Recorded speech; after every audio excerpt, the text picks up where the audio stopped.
This episode that you're watching is actually episode 4. If you guys don't know already, there is a playlist on my channel, which I'll put in the description below, which you can watch episode 1, 2, and 3 if you haven't already. What you're watching now in the background is actually episode 1, so be sure to check it out in case you missed it. Just a preview of what's going to happen in this episode. You're going to watch me struggle a bit financially. I think it was a very interesting video to record since I got to take a little break from questing and make a little bit of GP. Actually, maybe more than a little bit, it actually helped me quite a bit. Just to give you a little hint of what happens in the middle of the episode, I actually managed to get a small surprise that really helped me out, and I was not expecting it at all. I really hope everyone is staying safe during this hard time, and in the meantime, to ease your mind off of the real world, I really hope you enjoy episode 4 of Road to Torvesta.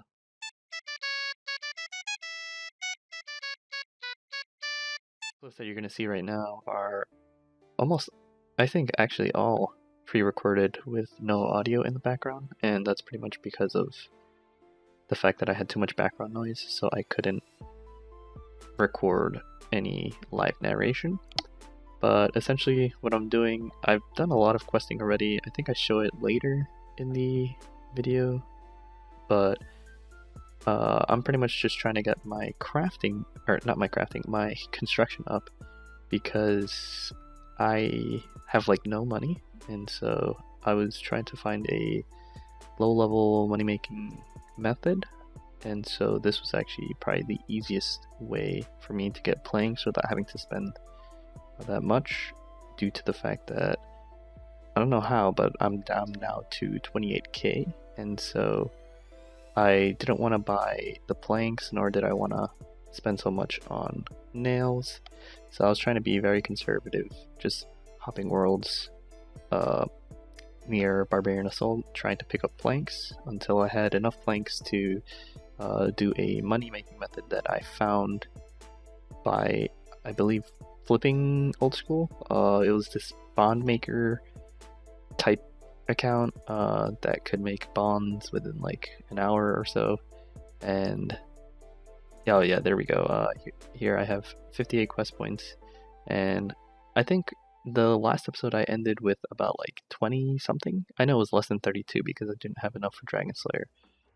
So yeah, I'm pretty much just hopping around each world trying to find planks so I can get my construction up to 25. I already have the crafting for the method, and you could probably figure out what it is that I'm gonna do. In case you're curious how much this makes like a full inventory, if you want to do this as a money making method, which I don't suggest, it's roughly for one inventory about 10k, so yeah. So I've already made 100, or not made, but I've already gotten 140 planks, and yeah, you can see I only have 33k, and I started the last episode with about like almost 300k, and I wasn't so sure where all the money went, but it must have just went into supplies, and so right now I'm just buying the necessary tools for me to actually start construction training. I just needed a hammer and saw. For some reason, a lot of the prices have fluctuated quite a bit, so it's kind of weird. Now with the actual construction itself, I only bought 200 steel nails, and I think I could have cut a little bit of the cost if I used bronze nails, but instead I thought maybe I'd have a greater chance of not failing, or a lesser chance of failing. And so I pretty much trained my construction until I ran out of planks. I only got to 19, I needed 25, and so I was just picking up more planks, and it was very tedious, especially since I'm trying to make this account self-sufficient. I could have easily traded over some GP. I'm not sure what that was, but yeah, I'm only down to now 10k. So this is the make or break. I actually think I ditched the construction for 25, and I actually just picked up steel bars, and then, or I bought them, and then I went to World 330 so I can do it on another person's player-owned house, and then try to make some GP back so that I can continue my construction. And yeah, it was some pretty sad times. This is pretty much how it works out. Just go to 330, and anyone can do this with at least 10 crafting. You don't even need the construction. Just go to World 330, pick a max house. If you need to replenish your energy and stuff like that, there's the pool over there, and you just go to these crafting benches thing or whatever, and click craft, and then hold 1, and every time you see the XP drop, you can click again. I typically like to just hold 1. It makes it a bit more AFK. Hold down, like I just keep on holding 1, and anytime I see the XP drop, I just click. And so this is pretty much really easy. I'm now to 16.5k. I think I bought it for like 9k because I only had like 9k, and so I was trying as fast as possible to make up the GP that I used up for all my supplies and construction. And for some reason, I was noticing that the clockwork price was actually going down by quite a bit, but yeah, steel bars were also going up too, so the margin for this money making method was actually pretty bad, and I was trying really hard to get a reasonable price for the steel bar and selling it back for a better price too, but it just kept on changing with the steel bar rising and the clockworks going down. The way I was actually doing it now was I was leveling up with oak planks so that I can finally get the level 25 construction. As you can see there, I got the level, and I can actually now craft, or I can actually make the crafting table 2, which I do in the next clip here. I upgrade it to the table number 2, and that only left me with 8k, which only put me with like 16 steel bars that I could actually make clockworks into. And so yeah, it was some tough times. Here you can actually see the margin decreasing overnight. Actually, this was the next day I actually started recording. I thought I'd maybe try and pick up the same money making method to try and make some GP, and here I was just checking the margin. I just wanted to see how much it changed, and for some reason the steel bar price increased by quite a bit, from 473 to about 497-ish. So that's about, what, 30? Oh, practically 30 GP difference in the steel bar price overnight. And this next clip here, I couldn't record it live, but I got a drop party. I got a dragon plate body, or chain body. So thankfully, just when I thought I had no money, the RuneScape gods blessed me with this amazing 411k, and I decided to take this money and invest it into something else.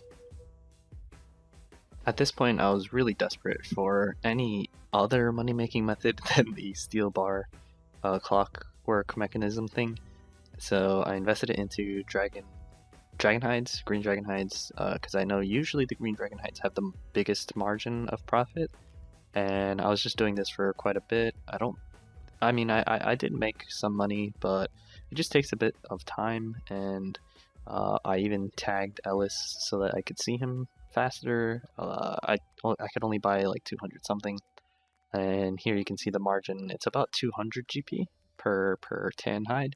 And right here, this is just the last inventory that I had. It looks like I had, what, 250? Yeah, so I could only afford 250, and then I had about 30k, or about 40k extra that I could use to actually tan the hides.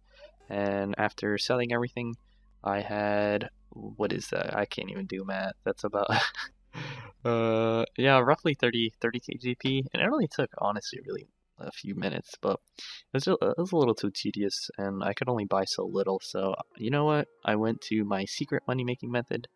I went to the wilderness, and I am not risking anything, but I decided I will do this method on this account, and I'll record it. And I know a lot of people are probably going to hate it. I failed through this web so many times, but I was really desperate. I needed some money, and so this is it. It's buying death runes and nature runes from Lundale's shop in the Mage Arena bank. So you just pretty much go here, and now with the no hop limit, I'm actually surprised it's not that heavily botted. As you can see, there's a full stack of 250 here. Buying them, it's like 189 each, and then as of that day the price was $249. Today it's actually $252, and I think it even changes throughout the video, and so I pretty much wasted all my money, and I had 400 something K, and now I'm at 565K, and after selling everything, you can see I have 565K, and so I'm slowly making my way back into the amount of money that I had at the start of the episode, which was about like 600K. And so here you can actually see I did another trip. I went from 500 whatever K to 720K, so now it's starting to grow financially. And now after everything, it actually sold for 730K, and it really does not take that much time. Honestly, any level 3 can do this, which is why I'm surprised it's not heavily botted, but I'm pretty sure, you know, they've upped their game. Doing what with the amount of money I had, you can see I have 954K. It only really takes about like 15 minutes because I only had such little money. And last inventory, 1.2 mil. This pretty much wraps up the episode. There wasn't really anything exciting. I really needed to make money because I was so low in money, and I think I just needed some money so I can actually keep skilling, questing, and stuff like that. There's not really much else to say. Sorry if it was a little bit of a boring video. I think this was a very interesting video, the grind to actually make money, and I got really lucky with that dragon chain body. I was not expecting to win anything. I usually never win anything in these Baroque draw parties. Thankfully there was only a bit of people, but you can see the bank is now at 1.9 mil. I had about 1.6 mil in coins. I only had 58 quest points, and I think I'm just going to continue with quest points so I can get with the Barra's Gloves grind. And that's pretty much it. Leave a like, and thanks for watching. Subscribe if you want, and hope to see you soon. Stay safe, everyone.